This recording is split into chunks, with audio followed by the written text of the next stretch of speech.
Nei villaggi in cui prestiamo servizio, la terra è la maggiore risorsa e l'agricoltura il principale profitto.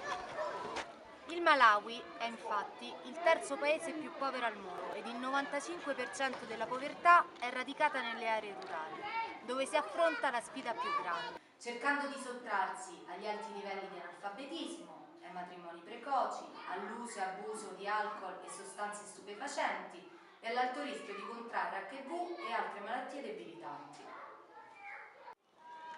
L'educazione, così, specialmente dall'età infantile, si presenta come una strada fondamentale per spezzare il circolo della povertà, migliorando le proprie condizioni ed aspettative di vita e assicurando in futuro uno sviluppo sostenibile delle comunità rurali.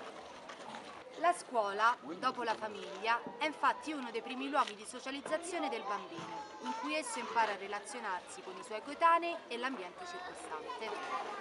Il progetto Mwana Nene coinvolge 8 comunità rurali situate nel distretto di Dowa, in Malawi, ed i beneficiari diretti sono i 3.200 bambini e studenti delle 8 scuole per l'infanzia in cui prestiamo servizio.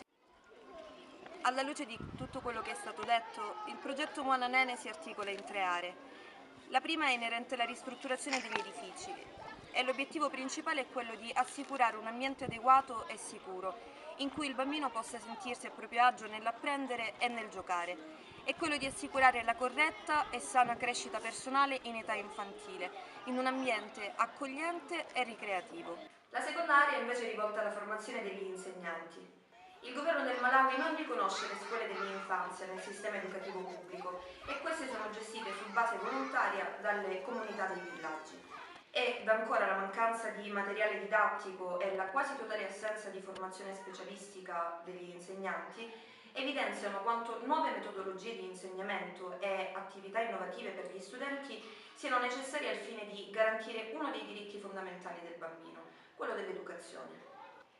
La terza area è rivolta ai bisogni primari, traducibili in acqua, cibo, salute ed igiene. L'accesso ad acqua e cibo e la possibilità di mantenere certi standard igienici diventano una sfida specialmente nelle aree rurali, per la scarsità o la quasi totale assenza di infrastrutture e servizi. Quindi soddisfare queste necessità primarie è essenziale per sostenere il corretto sviluppo del bambino.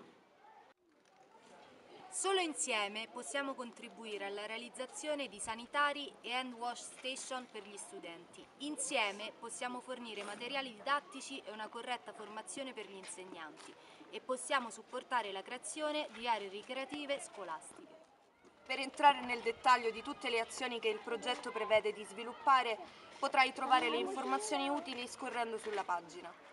Sarà facile per te scegliere quale azione sostenere, perché ognuna di esse, indirettamente o direttamente, influenza l'altra, garantendo così la sostenibilità del progetto nel lungo periodo. Mwana Nene! Mwana Nene! Mwana Nene! Mwana Nene!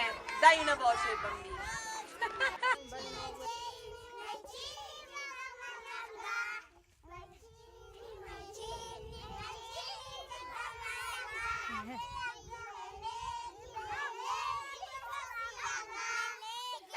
Hehehe